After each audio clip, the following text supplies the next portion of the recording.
We are finally gonna clean the sump for the first time ever on the 450, and it ain't gonna be hard because we got a shop vac, but it ain't gonna be fun either. Let's go.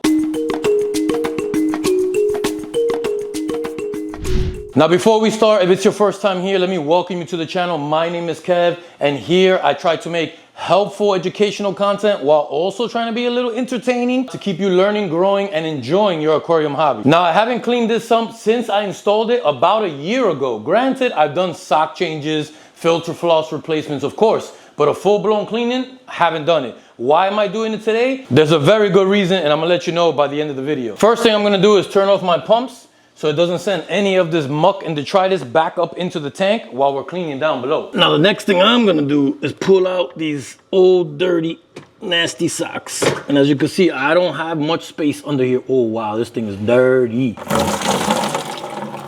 Wow. You guys are gonna have to take a look at this one. I think I might have let this sock go on a little too long. That is one dirty sock. This is a 100 micron sock, so it is gonna get clogged much faster. I believe I mixed them in there. They're not all 100. We're about to find out right now. Here we go, sock number 2. All right, that looks like a 100 micron sock as well. And it's also just as nasty and dirty. Yucky. Maybe the last time I put these socks in, I might have just put in all 100 micron socks. Yes, I did. I put in all 100 micron socks. They're so clogged that they won't, the water's still in the sock even as I take it out. There's no flow through the sock. That's how dirty they are. Socks are out.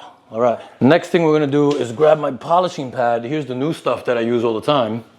But I'm gonna grab my old polishing pad out of here. This was replaced not too long ago, so shouldn't be all that dirty. Yep, that one's not too bad. Check that one out. See? It's got dirt on there, but not like the socks were. The socks were incredible. And we're also gonna pull out all of my chemical media, which I will go over in a second. This is gonna be Seachem's Purigen. As you can see, the dark parts are the parts that are exhausted and fully consumed. They can't absorb anymore basically. But this lighter color means the Purigen is still good and working. Then I've also got a bag of Seachem Phosguard. This helps to keep the phosphates down in the tank, so we don't get a bunch of algae. You guys know about that algae, right? Let me see what else is in here. Another bag that feels like, this could be Phosguard, this could be Purigen. A much older bag, obviously. You see how dark brown it is, so this might be exhausted. Time to replace that. That's all the chemical media I use. I use all of it inside this first chamber, immediately after the socks. And then it travels throughout the whole rest of the sump where it can hit all the rest of the biomedia, which I use a combination of Seachem's Matrix plus these little brick cubes. I have no idea what they're called. I just got them when I first got the sump. I use these little bricks. You can see the coloration on them. There's the bacteria growing on them. They do pretty well, and they're very stackable. So I like them for that little chamber where I can stack them vertically right on top of each other. Basically 2 levels of that. That level you're seeing and another level right underneath of it, stacked all the way from the bottom to the top of this chamber. And then here's my pumps that send the water back up to the tank. And then the next chamber has my Refugium along with a bunch of Seachem Matrix at the bottom and then more Seachem Matrix in that last chamber. Now we're gonna start pumping the water out of the sump, but before we do, I gotta take care of my Refugium plant. So what am I gonna use to pump the water out of my sump? My good old handy dandy Vivicin 800 gallon per hour pump. It's gonna get the job done. Link will be down in the description below. But first, before I just send this water out to the drain somewhere, I'm gonna fill up some of this water right here in this bucket so that I can pull my Refugium plants out of the Refugium, which aren't that much right now because I harvested them a while ago, and just keep them in the bucket while we do this maintenance to keep them submerged, keep them nice and wet, keep them nice and happy. Grab yourself a handy dandy clamp just for safety. Put it on the bucket. That hose is not going anywhere. Where do I get that clamp from? You can find it in my shop. Link is in the description. And I'm just gonna fill the bucket up kind of, 3/4 of the way to the top so that I can just float my plants in here. Yeah, I could use another bucket and not use this stuff, but what's the difference? No need to get another bucket. It's all the same nitrates that the plant is eating anyway. Just trying to conserve my usage on dirty buckets. All right, that's pretty full enough. I'm gonna kill the power. Then we'll go ahead and move the drain down to my handy dandy sink over here. I'll take you along with me. Here we go to the sink. I got a great slop sink installed right here in the fish cave where I will just hook up my drain. I'm trying to hold the camera and hook up the drain at the same time. So I'll just put my drain right here. I'll grab my handy dandy clamp, put that bad boy on there. There you go, that drain is not going nowhere except down the drain. Plug this bad boy back in, let that puppy drain. Now of course, while we're draining the sump, I'm listening to my dosers start dosing something into the tank. They're all on a schedule, so I guess today's the day. Oh, it is Monday, that's right. I'm doing this on a Monday, and Monday's my day where I usually dose something. Oh well, it's gonna go right down the drain. By the way, if you think those doses are pretty cool, want to learn a little bit more, full video for you right there. Check it out. So we're gonna let the sump chambers drain as much as possible. Oh, and I'm also gonna have to drain that sock chamber separately as well, because that water is not going anywhere. It's not draining into this chamber where we're getting pumped out right now. And then we'll get the shop vac in there to get all that gunk that's accumulating at the bottom of the sump. I almost forgot to grab my Refugium plant. Oh boy, it's nasty in there. Let's take a good look. I know there's no light down here, but maybe you guys can see something. There's a lot of greenery growing there in the Refugium. Let's get the plants out. Here's a plant that goes on the background of my background up on top, but it got loose and I ran out of glue, so I never glued it back. So it's just living in my Refugium. Here's some water sprite plant right here. That's the Refugium plant. Looking good, still growing. Here's some more of that plant that should be up in the tank. It's one of those attached to the background there, but haven't had a chance to put it back, so I keep it alive in the Refugium. All right. This pump's pretty much done with this chamber. Let's do the sock chamber next.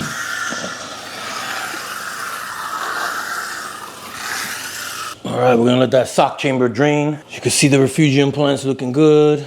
Nice and green, got some roots growing on there. This is the water sprite.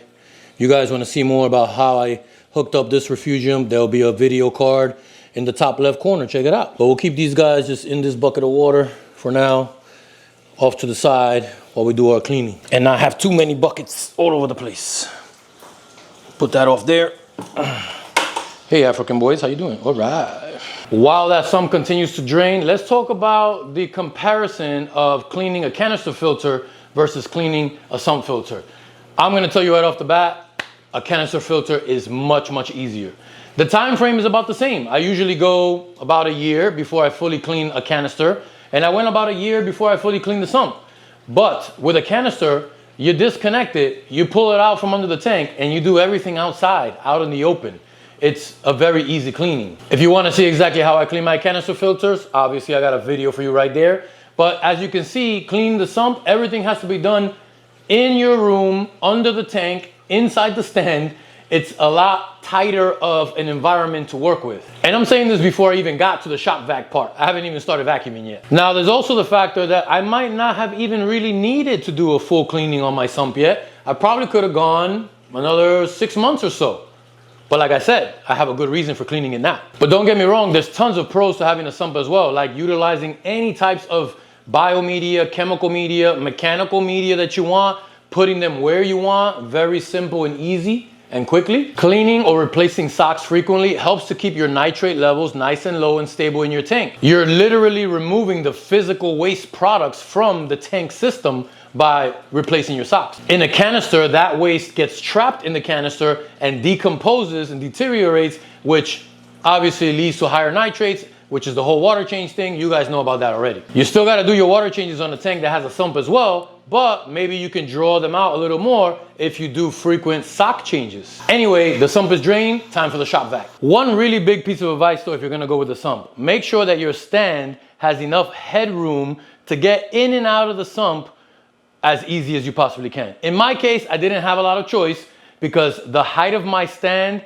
was limited to the width of my entry doorway over there, so I couldn't make it any taller than this. And that's because it's 3 feet wide. That's not going through the doorway. We had to literally spin the stand 90 degrees and go in height-wise, if you know what I mean. What's that you say? You'd like to see a video of how we got this tank in here? Sure, it's right there. Now it's time to get busy, and for this one, I'm pulling out my Ninja Turtle pads.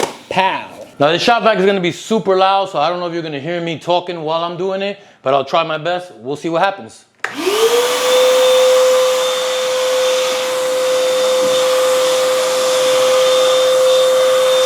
I want to show you as much of the process as possible, so I'm going to speed through a lot of it. Here, I realized my booty was up in the air, so I decided to crop out the peep show. Don't watch me, watch the fish. Enjoy. Man, that thing was nasty in there. Oh boy. And I found a bag of media that's actually ripped, and the matrix is leaking out and was all in the bottom of the sump. And that's no good, because when I go to clean it, now all that media is in here. So we're gonna pull that bag out, put that media in the new bag, try to recover some of the media that the shop vac sucked up and get it back in there. I wanted to show you how it looked before, but it's hard to see because there was still water in there. But now, after the vac, you can see the bottom is nice and clean. It was dirty, a bunch of muck in there. I'm sure each chamber is exactly like that. This chamber is gonna be pretty clean because there's nothing in there but the pumps. But here's where all the accumulation happens, as well as in here. I'm sure this one's gonna be nice and dirty as well when I get in there. Let me see if I can pull it out here and show you guys. Is this it? Yes, it is. There's a nice rip in the bag there, and my media was leaking out. So we're gonna replace this. Luckily, because of my new project that's coming out later on, I got tons of Seacam zip bags, and these things are great. These are my new favorite bags because they come with a beautiful zipper already on there. You don't gotta worry about zip tying this anymore. None of that stuff. You don't need this ripcord of a string anymore on these bags. I'd rather have this zipper any day of the week. So let's do a quick swap out here. Now while I do this, some of you might be thinking why I haven't removed all of the biomedia during this cleaning. And the reason is a lot of this biomedia has anaerobic bacterial growth on it. And if I pulled it all out like this bag and exposed it to the air, to the oxygen, I would kill off almost all, if not all, of that anaerobic bacteria, which is helping immensely at removing nitrates from the tank. So you don't want to do that, and neither do I. I would turn you off if I knew how right now, heater. I could unplug you, but I'll have to find that plug. I don't want to look for it. All right, I got about 2 Seacam zip bags out of this one old beat up, big old dirty bag. Give or take a couple of pieces that didn't make it, ended up on the floor. Yes, this is a dirty hobby, guys. You got to do it. So now I can put this back into the sump and they'll be good to go once I refill. Now, before we move on to the next chamber, I want to give you guys a little look at what we got out of the first chamber. Just a dirty looking water, of course. So there's a bunch of sand down here too. Look at that. That's at the bottom of the sump. And hopefully you can just see how brown and nasty that water looks. All of that was the detritus and dust and dirt accumulating at the bottom of that one sump right there. Now let's move on to the next. All right, see you on the other side.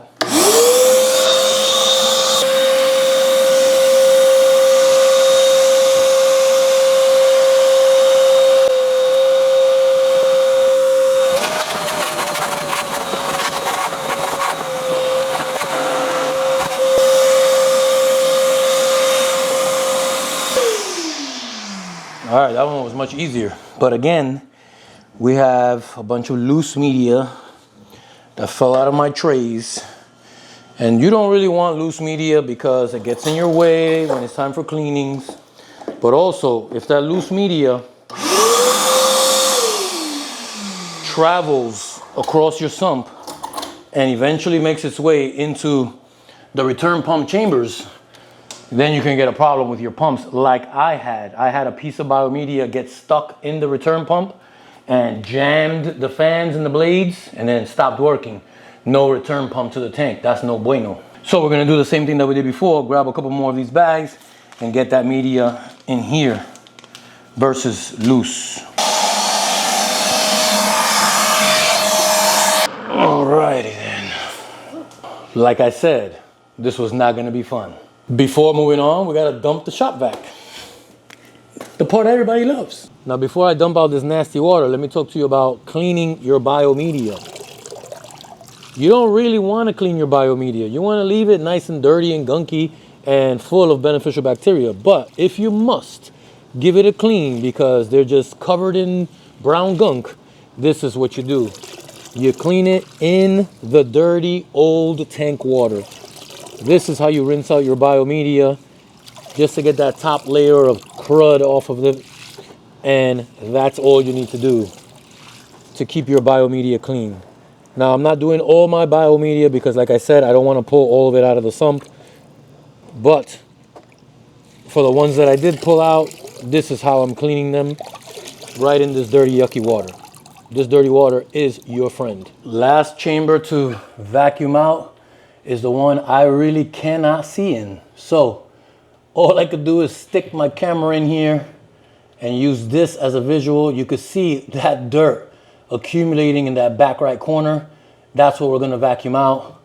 Tons of media in here that looks really nasty and dirty. Maybe I'll pull them out, maybe I won't, I'm not sure yet. And just give them a rinse in that dirty water, get most of that muck off of them. But you see this chamber here? This chamber doesn't get a lot of flow. It drains out of the top of the chamber and then down into the next chamber. So when water starts to accumulate down at that bottom corner like that, it has nowhere to go. Perfect opportunity to get that stuff out of there. Another pro about having a sump is that when you're in there doing maintenance and you create a huge giant mess all over your floor, the tank itself is still looking beautiful because nothing that you're doing down below is affecting the tank up above. Pro.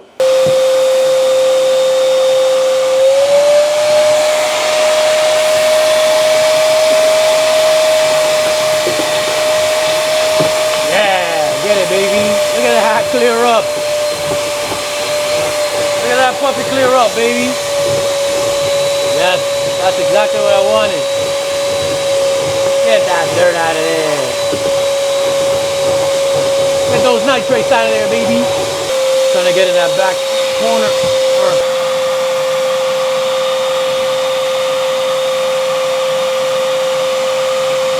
Oh shit. Ew. Look at that. All I did was move that bag over.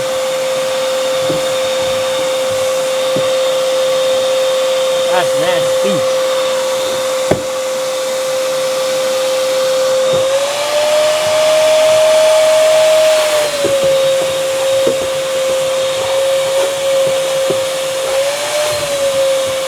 All right.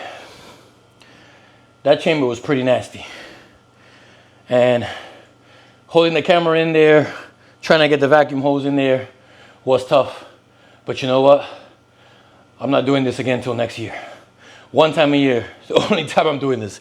And I know I could pull those bags of media out, but I remember how hard it was getting them into here because I loaded them up with media, a bunch of pond matrix, and this gap that's right here is very tight. So I had to really force them in here. That means it's gonna be really difficult to get them out of there and then back in there again. So for now, that cleaning that I did at the bottom of the chamber, that was a lot of dirt that we just got out of the system. A lot of dirt we got out of the whole sump as a whole, so I'm pretty satisfied. And I think I got my cardio done for the day. Now I get to relax and watch this sump fill back up. This is the nice part. Not spotless clean, but definitely clean. Look at that corner. And if I move this bag back to where it was, if I can reach it, nope. I'm sure that if I move these bags from against this wall, push them to that side, there'd be a bunch of dirt under there as well. But you know what? I've done enough cleaning for one day. I'm happy. Let's lay this bag down flat. I had to move that bag. I moved it out of the way. And now that I've seen that dirt, I have to remove it. I cannot allow it, after all the work that was done, to leave that dirt there. Gotta get it out. So I just made a decision on the fly. Seeing how difficult it is to clean that chamber, seeing that that chamber is the dirtiest chamber of them all, I'm gonna take that biomedia out of there because I have plenty of space in the other chambers for more media. So I'm just gonna move that media into those other chambers where there is free space so that this chamber has nothing in it but water. Number one, so it can prevent some of that dirt accumulation that's happening in that chamber. And number two, when it is time to clean it, it won't be this difficult. It'll just be stick the vacuum in there, suck all the water up, all the dirt will come out with it. So let's get this media out. Well,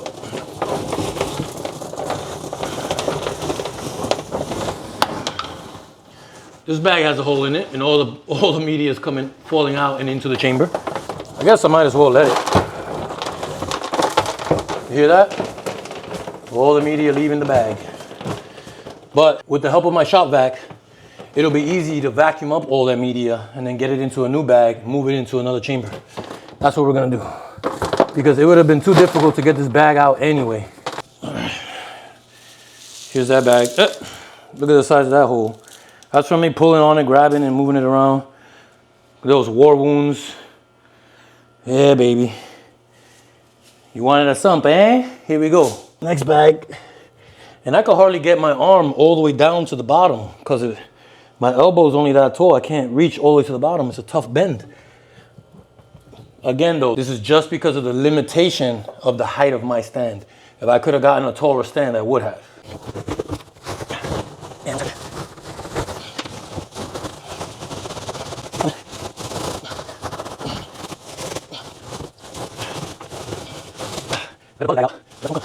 Yeah, I thought I was playing when I said that this was tough to get in and out, right?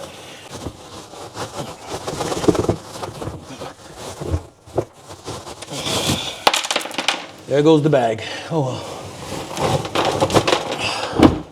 All the meat is gonna have to just come out.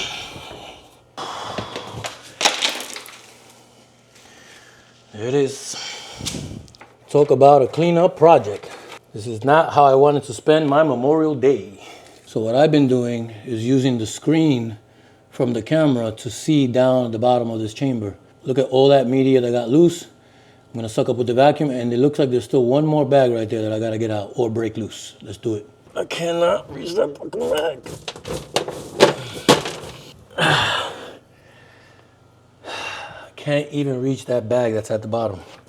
I'm gonna have to pull this chamber out a little bit somehow, some way, so I can get my arm in there at least.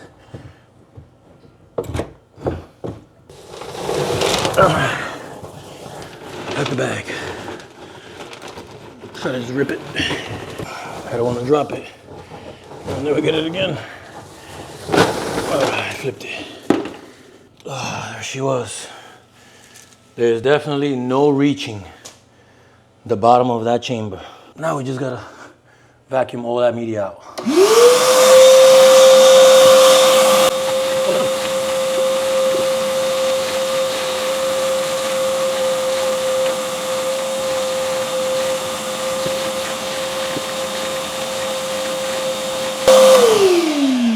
I gotta take a break, my back hurts. So at the time, I thought that putting as much media in that big old chamber was a good idea. And it was, because I'm sure I got a lot of beneficial bacteria in that media. But I didn't think about a year later, when it comes time to clean this thing, how difficult it was gonna be. So, doing the hard work now, getting it corrected, learning from my mistake, so that the sump can run much more efficient and maybe not be as dirty by this time next year. Back to it.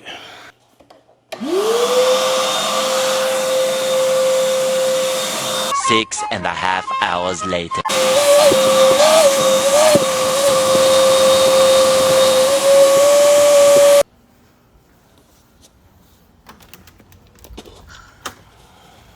I just filled up 7 zip bags full of Seachem's Pond Matrix, and there's still plenty more to go in the shop vac, and there's still more in that chamber. But I'm out of bags, so these guys are going into storage. All right, about as clean as you're gonna get. All right, I had enough. It's about as clean as she's gonna get. After our vacuum is all done, we clean up a little bit, and now we see the sump looking much better. Here's the reservoir chamber with the new bags of media, looking pretty clean. Then we have our Refugium chamber, as clean as it's gonna get, with still some algae growing on there, but overall much cleaner than it was before.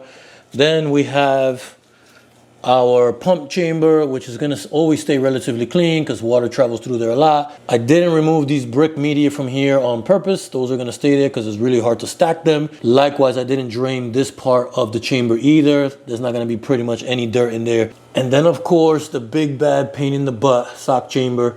We got as much media as possible out of there. Vacuumed as much as I possibly could to get it as clean as possible. It's not gonna be spick and span, but much better than before. And the sump's gonna run much cleaner for much longer. We're gonna get the socks back in here and start filling this thing up. No, I did not forget my Refugium plant. Here she is. She's going right back into the chamber, right back into her home.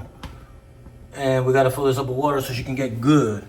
Let me get my other little plants that I still don't have time to reattach, but they're looking nice and healthy. They're gonna live super free in the Refugium. And I thought there was one more. Yep, here she is. One more beautiful guy right here, looking nice. Sooner or later, I'll replant you back in the tank. But for now, into the sump house you go. That's where you guys are gonna live. So right now I'm doing a little temperature check. Well, I mix the hot and cold here at my sink. Now, when I do fill up my sump, I don't actually fill the sump. I fill up the tank and I let the tank overflow into the sump. That way, I know exactly when to stop it without the sump actually getting overfilled and overflowed. So, we start filling the tank. Back to our handy dandy clamp. One more temperature check. What else do I do once the tank starts filling up? Seachem Safe or Seachem Prime. In my case, I use Safe because this is a big old tank. 1/4 teaspoon is good for 300 gallons. And I'm not really filling up the whole tank. I'm only filling up the sump volume. So 1/4 teaspoon is gonna be more than enough to handle this new water that's going into the tank. Now, as the sump fills up, I know some of you are gonna be thinking that all that biomedia you saw is a little bit unnecessary. And you might be right. It might be too much, might not be needed. But you'd be saying that without actually knowing the bioload of my tank, just because you can see how many fish are in here, doesn't mean you know the bioload. And you probably don't know what I plan to add to this tank. Some of you do, but a lot of you don't. So that's why I keep that much biomedia in there, just in case I am going to need that amount of beneficial bacteria.